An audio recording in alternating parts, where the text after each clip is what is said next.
ವೈದಿಕ ಜ್ಯೋತಿಷ್ಯ ಶಾಸ್ತ್ರದ ಪ್ರಕಾರ 2025ರಲ್ಲಿ ಸಾಕಷ್ಟು ಗ್ರಹಗಳ ಚಲನೆ ಬದಲಾವಣೆಯ ಕಾರಣದಿಂದಾಗಿ ಈ ವರ್ಷ ಎನ್ನುವುದು ಜ್ಯೋತಿಷ್ಯ ಶಾಸ್ತ್ರದ ಪ್ರಕಾರ ಸಾಕಷ್ಟು ಮಹತ್ತರವಾದ ವರ್ಷವಾಗಿದೆ. ಇದೇ ರೀತಿಯಲ್ಲಿ ವ್ಯಾಪಾರ ಹಾಗೂ ಬುದ್ಧಿಯ ಅಂಶವನ್ನು ಹೊಂದಿರುವಂತಹ ಗ್ರಹವಾಗಿರುವಂತಹ ಗ್ರಹಗಳ ರಾಜಕುಮಾರ ಬುಧ 2025ರಲ್ಲಿ ಫೆಬ್ರವರಿ ತಿಂಗಳಲ್ಲಿ ಶನಿಯ ರಾಶಿಯಾಗಿರುವಂತಹ ಕುಂಭ ರಾಶಿಯಲ್ಲಿ ಉದಯಿಸಲಿದ್ದಾನೆ. ಇದರ ಶುಭಫಲ ಎನ್ನುವುದು ದ್ವಾದಶ ರಾಶಿಗಳಲ್ಲಿ ಈ ರಾಶಿಯವರ ಮೇಲೆ ವಿಶೇಷವಾಗಿ ಬೀರಲಿದೆ.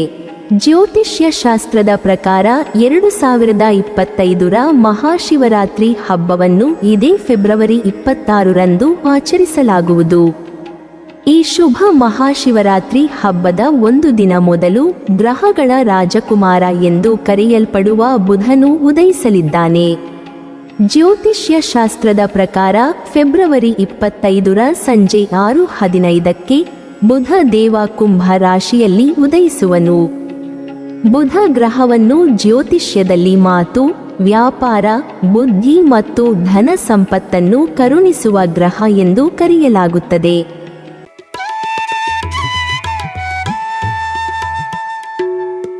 ಮೇಷ ರಾಶಿ. ಈ ರಾಶಿ ಚಕ್ರದ ಲಗ್ನ ಮನೆಯಲ್ಲಿ ಗಜಕೇಸರಿ ಯೋಗವು ರೂಪುಗೊಳ್ಳುತ್ತಿದೆ. ಅಂತಹ ಪರಿಸ್ಥಿತಿಯಲ್ಲಿ ಈ ರಾಶಿಯಡಿಯಲ್ಲಿ ಜನಿಸಿದ ಜನರು ಅಪಾರ ಆರ್ಥಿಕ ಲಾಭದ ಜೊತೆಗೆ ಪ್ರತಿಯೊಂದು ಕ್ಷೇತ್ರದಲ್ಲೂ ಅಪಾರ ಯಶಸ್ಸನ್ನು ಪಡೆಯಬಹುದು. ನೀವು ಕುಟುಂಬದೊಂದಿಗೆ ಉತ್ತಮ ಸಮಯವನ್ನು ಕಳೆಯುವಿರಿ. ವೃತ್ತಿ ಜೀವನದಲ್ಲಿ ಪ್ರಗತಿಯ ಹಾದಿ ಸುಗಮವಾಗುತ್ತದೆ. ನಿಮ್ಮ ವೃತ್ತಿ ಜೀವನದಲ್ಲಿ ನೀವು ಎದುರಿಸುತ್ತಿರುವ ಸಮಸ್ಯೆಗಳು ದೀರ್ಘಾವಧಿಯಲ್ಲಿ ಕೊನೆಗೊಳ್ಳಬಹುದು. ಇದರೊಂದಿಗೆ ಪ್ರಗತಿಯ ಸಾಧ್ಯತೆಗಳಿವೆ. ಈ ರಾಶಿಯ ಜನರು ಧೈರ್ಯದಿಂದ ತುಂಬಿರುತ್ತಾರೆ ಮತ್ತು ಅವರ ನಿರ್ಧಾರ ತೆಗೆದುಕೊಳ್ಳುವ ಸಾಮರ್ಥ್ಯವು ವೇಗವಾಗಿ ಹೆಚ್ಚಾಗುತ್ತದೆ. ಇದರಿಂದಾಗಿ ನೀವು ನಿರ್ಧಾರಗಳನ್ನು ಚಿಂತನಶೀಲವಾಗಿ ತೆಗೆದುಕೊಳ್ಳಲು ಸಾಧ್ಯವಾಗುತ್ತದೆ. ಆರ್ಥಿಕ ಪರಿಸ್ಥಿತಿ ಉತ್ತಮವಾಗಿರಲಿದೆ. ಇದರೊಂದಿಗೆ ಹಣಕ್ಕೆ ಸಂಬಂಧಿಸಿದ ಕೆಲವು ನಿರ್ಧಾರಗಳನ್ನು ತೆಗೆದುಕೊಳ್ಳಬಹುದು. ಇದರಿಂದ ನೀವು ಸಾಕಷ್ಟು ಪ್ರಯೋಜನ ಪಡೆಯಬಹುದು.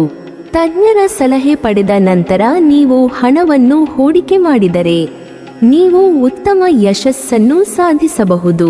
ಗುರುದೇವರ ಅನುಗ್ರಹದಿಂದ ನೀವು ಆಧ್ಯಾತ್ಮಿಕತೆಯ ಕಡೆಗೆ ಹೆಚ್ಚು ಒಲವು ತೋರಬಹುದು. ಕುಂಭ ರಾಶಿಯಲ್ಲಿ ಬುಧನ ಉದಯವು ಮೇಷ ರಾಶಿಗೆ ಸೇರಿದ ಜನರಿಗೆ ಅತ್ಯಂತ ಶುಭ ಮತ್ತು ಮಂಗಳದಾಯಕವಾಗಿರಲಿದೆ. ಬುಧ ದೇವನ ಕೃಪೆ ಈ ರಾಶಿಗೆ ಸೇರಿದ ಜನರ ಮೇಲಿರುವುದರಿಂದಾಗಿ ಕೆಲಸದಲ್ಲಿ ನಿಮ್ಮ ಆದಾಯವು ಬಹಳಷ್ಟು ಹೆಚ್ಚಾಗಲಿದೆ. ಈ ಸಮಯದಲ್ಲಿ ಮೇಷ ರಾಶಿಗೆ ಸೇರಿದ ಜನರ ಆರ್ಥಿಕ ಪರಿಸ್ಥಿತಿಯು ಮೊದಲಿಗಿಂತಲೂ ಸಾಕಷ್ಟು ಸುಧಾರಿಸುವುದು. ಕೆಲಸವನ್ನು ಮಾಡುವ ಈ ರಾಶಿಗೆ ಸೇರಿದ ಜನರು ಬಡ್ತಿಯನ್ನು ಪಡೆಯುವ ಯೋಗವಿದೆ. ಜೊತೆಗೆ ನಿಮ್ಮ ಸಂಬಳದಲ್ಲಿ ಹೆಚ್ಚಳವೂ ಆಗುವ ಸಾಧ್ಯತೆಯಿದೆ. ಮೇಷ ರಾಶಿಗೆ ಸೇರಿದ ಜನರು ಬುಧನ ಈ ಉದಯದಿಂದಾಗಿ ತಮ್ಮ ಅಪೂರ್ಣ ಕೆಲಸಗಳನ್ನೆಲ್ಲ ಪೂರ್ಣಗೊಳಿಸಲು ಸಾಧ್ಯವಾಗುವುದು.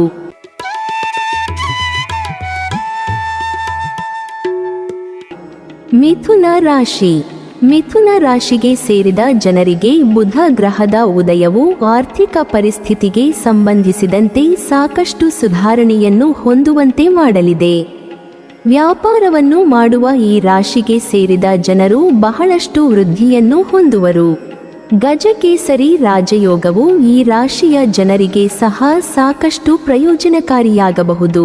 ಈ ರಾಶಿಯ 12ನೇ ಮನೆಯಲ್ಲಿ ಗಜಕೇಸರಿ ರಾಜಯೋಗವು ರೂಪುಗೊಳ್ಳುತ್ತಿದೆ. ಈ ರಾಶಿ ಚಕ್ರದ ಅಡಿಯಲ್ಲಿ ಜನಿಸಿದ ಜನರು ಆಧ್ಯಾತ್ಮಿಕತೆಯ ಕಡೆಗೆ ಹೆಚ್ಚು ಒಲವು ತೋರಬಹುದು. ಇದರೊಂದಿಗೆ ನೀವು ವಿದೇಶ ಪ್ರವಾಸ ಮಾಡುವ ಅವಕಾಶವನ್ನು ಪಡೆಯಬಹುದು. ನಿಮ್ಮ ಜೀವನದಲ್ಲಿ ಸಂತೋಷವು ನಿಮ್ಮ ಬಾಗಿಲನ್ನು ತಟ್ಟಬಹುದು. ವೃತ್ತಿ ಕ್ಷೇತ್ರದಲ್ಲಿ ಸಕಾರಾತ್ಮಕ ಪರಿಣಾಮ ಬೀರಬಹುದು. ಇದರೊಂದಿಗೆ ಶಿಕ್ಷಣ ಕ್ಷೇತ್ರದಲ್ಲಿ ಹಲವು ಪ್ರಯೋಜನಗಳನ್ನು ಪಡೆಯಬಹುದು. ನಿಮ್ಮ ಕೆಲಸಕ್ಕೆ ಮೆಚ್ಚುಗೆ ದೊರೆಯುತ್ತದೆ. ಅಂತಹ ಪರಿಸ್ಥಿತಿಯಲ್ಲಿ ನೀವು ಹಿರಿಯ ಅಧಿಕಾರಿಗಳ ಗಮನಕ್ಕೆ ಬರಬಹುದು. ಮುಂಬರುವ ಸಮಯದಲ್ಲಿ ಇದರಿಂದ ನೀವು ಸಾಕಷ್ಟು ಪ್ರಯೋಜನಗಳನ್ನು ಪಡೆಯಬಹುದು. ನಿಮ್ಮ ಮನೆಯಲ್ಲಿ ಸಂತೋಷಮಯವಾದ ವಾತಾವರಣವಿರಲಿದೆ. ಮಿಥುನ ರಾಶಿಗೆ ಸೇರಿದ ಜನರು ಬುಧನ ಉದಯದಿಂದಾಗಿ ಮಕ್ಕಳಿಗೆ ಸಂಬಂಧಿಸಿದಂತಹ ಶುಭ ಸುದ್ದಿಯನ್ನು ಪಡೆಯುವರು. ಹೂಡಿಕೆಯನ್ನು ಮಾಡಬೇಕೆಂದು ಯೋಚಿಸುತ್ತಿರುವ ಮಿಥುನ ರಾಶಿಯವರು ಆರ್ಥಿಕವಾಗಿ ಬಹಳಷ್ಟು ಪ್ರಗತಿಯನ್ನು ಈ ಸಂದರ್ಭದಲ್ಲಿ ಪಡೆಯುವ ಸಾಧ್ಯತೆಯಿದೆ. ಹಾಗಾಗಿ ಈ ರಾಶಿಯ ಜನರು ತಮ್ಮ ವೃತ್ತಿಜೀವನದಲ್ಲಿ ಗಮನಾರ್ಹವಾಗಿ ಲಾಭ ಪಡೆಯಬಹುದು. ಉದ್ಯೋಗಸ್ಥ ವ್ಯಕ್ತಿಗಳು ಹೆಚ್ಚಿನ ಲಾಭಗಳನ್ನು ಪಡೆಯಬಹುದು. ನೀವು ಮಾಡಿದ ಕೆಲಸವನ್ನು ಪ್ರಶಂಸಿಸಬಹುದು. ಹೊಸ ಉದ್ಯೋಗಗಳನ್ನು ಹುಡುಕುತ್ತಿರುವವರು ಸಹ ಯಶಸ್ಸನ್ನು ಸಾಧಿಸಬಹುದು.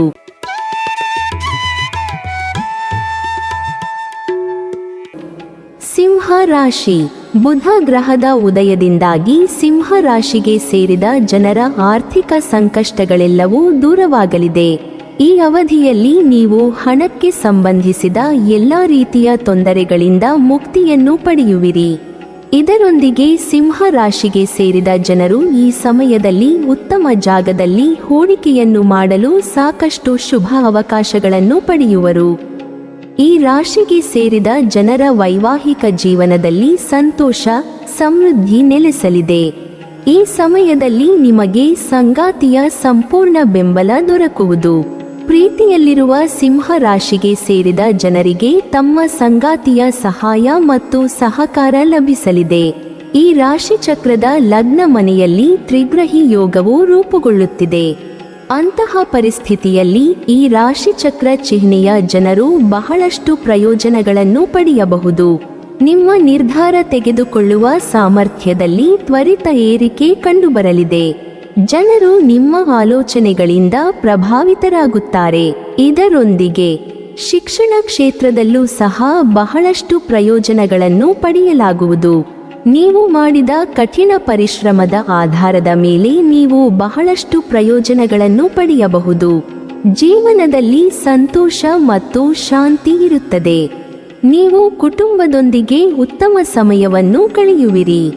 ಜೀವನದಲ್ಲಿ ಸಂತೋಷ ಮತ್ತು ಶಾಂತಿ ಇರುತ್ತದೆ.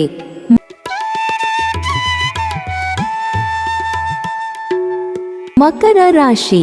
ಮಕರ ರಾಶಿಗೆ ಸೇರಿದ ಜನರಿಗೆ ಬುಧ ಗ್ರಹದ ಉದಯದಿಂದಾಗಿ ಹಠಾತ್ ಧನ ಲಾಭವಾಗುವ ಸಂಭವ ಹೆಚ್ಚಾಗಿರಲಿದೆ.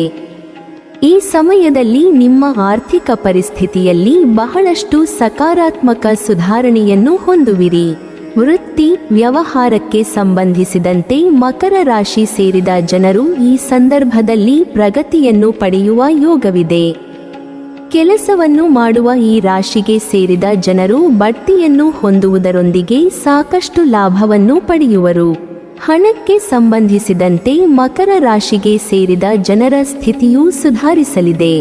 ಬುಧ ಗ್ರಹದ ಉದಯದಿಂದಾಗಿ ನೀವು ತಂದೆ ತಾಯಿಯ ಸಂಪೂರ್ಣ ಬೆಂಬಲವನ್ನು ಪಡೆಯುವಿರಿ. ಮಕರ ರಾಶಿಗೆ ಸೇರಿದ ಜನರು ಹೂಡಿಕೆಯನ್ನು ಮಾಡುವುದರಿಂದ ಈ ಅವಧಿಯಲ್ಲಿ ಸಾಕಷ್ಟು ಲಾಭವನ್ನು ಪಡೆಯುವ ಸಾಧ್ಯತೆಯಿದೆ. ನಿಮ್ಮ ಪರಿಸ್ಥಿತಿ ಈ ಮೊದಲಿಗಿಂತ ಬುಧನ ಉದಯದಿಂದಾಗಿ ಉತ್ತಮವಾಗಿರಲಿದೆ. ತ್ರಿಗ್ರಹಿ ಯೋಗವು ಮಕರ ರಾಶಿಯವರಿಗೆ ಸಂತೋಷವನ್ನು ತರುತ್ತದೆ. ಈ ರಾಶಿ ಚಕ್ರದ ಅಡಿಯಲ್ಲಿ ಜನಿಸಿದ ಜನರು ಎಲ್ಲಾ ಕ್ಷೇತ್ರಗಳಲ್ಲೂ ಅಪಾರ ಯಶಸ್ಸನ್ನು ಪಡೆಯಬಹುದು. ಈ ಯೋಗವು ಈ ರಾಶಿ ಚಕ್ರದ 10ನೇ ಮನೆಯಲ್ಲಿ ರೂಪುಗೊಳ್ಳುತ್ತಿದೆ. ಅಂತಹ ಪರಿಸ್ಥಿತಿಯಲ್ಲಿ ಈ ರಾಶಿ ಚಕ್ರ ಚಿಹ್ನೆಯ ಜನರು ತಮ್ಮ ವ್ಯಕ್ತಿತ್ವದ ಬಗ್ಗೆ ಬಹಳ ಜಾಗರೂಕರಾಗಿರುತ್ತಾರೆ. ನಿಮ್ಮ ಬಗ್ಗೆ ಹೆಚ್ಚಿನ ಗಮನ ಹರಿಸುವಿರಿ. ಇದಲ್ಲದೆ ಕೆಲಸಕ್ಕೆ ಸಂಬಂಧಿಸಿದಂತೆ ನೀವು ಅನೇಕ ಪ್ರವಾಸಗಳನ್ನು ಮಾಡಬಹುದು. ಇದರಿಂದ ನೀವು ಬಹಳಷ್ಟು ಪ್ರಯೋಜನವನ್ನು ಪಡೆಯಲಿದ್ದೀರಿ. ಅನೇಕ ಹೊಸ ಉದ್ಯೋಗಾವಕಾಶಗಳು ಲಭ್ಯವಿರಬಹುದು. ವ್ಯವಹಾರ ಕ್ಷೇತ್ರದಲ್ಲಿ ನೀವು ಸಾಕಷ್ಟು ಲಾಭವನ್ನು ಪಡೆಯಲಿದ್ದೀರಿ. ಆದಾಯದಲ್ಲಿ ತ್ವರಿತ ಏರಿಕೆ ಕಂಡುಬರಲಿದೆ.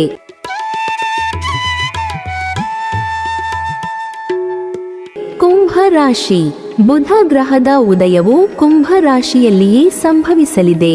ಹಾಗಾಗಿ ಕುಂಭ ರಾಶಿಗೆ ಸೇರಿದ ಜನರಿಗೆ ಈ ಸಮಯವು ಸಾಕಷ್ಟು ಸಕಾರಾತ್ಮಕವಾಗಿರಲಿದೆ.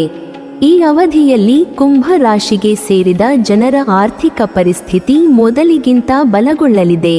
ವ್ಯಾಪಾರವನ್ನು ಮಾಡುವ ಈ ರಾಶಿಗೆ ಸೇರಿದ ಜನರ ಆರ್ಥಿಕ ಪರಿಸ್ಥಿತಿಯು ಉತ್ತಮವಾಗಿರುವುದು.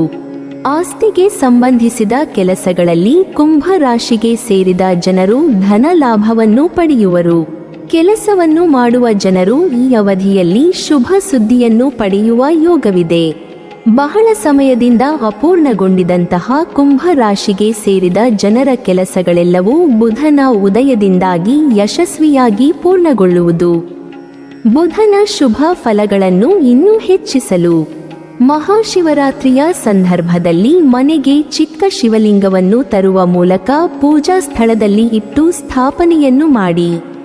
ಇದರೊಂದಿಗೆ ಈ ದಿನ ಶಿವನ ದೇವಸ್ಥಾನಕ್ಕೆ ತೆರಳಿ ನೀರು, ಹಾಲು, ಮೊಸರು, ತುಪ್ಪ ಮತ್ತು ಸಕ್ಕರೆಯಿಂದ ಶಿವಲಿಂಗಕ್ಕೆ ಅಭಿಷೇಕವನ್ನು ಮಾಡಿ ಒಳಿತಾಗುವುದು. ಈ ಸಮಯದಲ್ಲಿ ವೃತ್ತಿಪರ ಜೀವನದಲ್ಲಿ ನಡೆಯುತ್ತಿರುವ ಸಮಸ್ಯೆಗಳು ಈಗ ಕೊನೆಗೊಳ್ಳಬಹುದು. ಬ್ಯಾಂಕುಗಳು, ಆಮದು ರಫ್ತು, ವಿಜ್ಞಾನ, ವ್ಯವಹಾರಗಳಿಗೆ ಸಂಬಂಧಿಸಿದ ಜನರು ಭಾರಿ ಲಾಭಗಳನ್ನು ಪಡೆಯಬಹುದು. ಸಂವಹನ ಕೌಶಲ್ಯಗಳು ಹೆಚ್ಚು ಹೆಚ್ಚು ಬಲಗೊಳ್ಳಬಹುದು. ಇದರೊಂದಿಗೆ ನಿಮ್ಮ ಜೀವನದಲ್ಲಿ ನೀವು ಅನೇಕ ಉತ್ತಮ ಅವಕಾಶಗಳನ್ನು ಪಡೆಯಬಹುದು. ಪಾಲುದಾರಿಕೆಯಲ್ಲಿ ಮಾಡುವ ವ್ಯವಹಾರದಲ್ಲಿ ನೀವು ದೊಡ್ಡ ಲಾಭವನ್ನು ಪಡೆಯಬಹುದು. ದಾಂಪತ್ಯ ಜೀವನದಲ್ಲಿ ಸಂತೋಷ ಮತ್ತು ಶಾಂತಿ ಇರುತ್ತದೆ. ಪ್ರೇಮ ಜೀವನವು ಚೆನ್ನಾಗಿರುತ್ತದೆ. ನೀವಿನ್ನೂ ನಮ್ಮ ಚಾನೆಲ್ ಅನ್ನು ಸಬ್ಸ್ಕ್ರೈಬ್ ಮಾಡಿಲ್ವಾ? ಹಾಗಾದರೆ ಈ ಕೂಡಲೇ ನಮ್ಮ ಇಂದ್ರಜಾಲ ಚಾನೆಲ್ ಅನ್ನು ಸಬ್ಸ್ಕ್ರೈಬ್ ಮಾಡಿ ಮತ್ತು ಪಕ್ಕದಲ್ಲಿರುವ ಬೆಲ್ ಐಕಾನ್ ಅನ್ನು ಕ್ಲಿಕ್ ಮಾಡಿದರೆ ನಮ್ಮ ಹೊಸ ವಿಡಿಯೋಗಳನ್ನು ನೀವು ನೋಡಬಹುದು.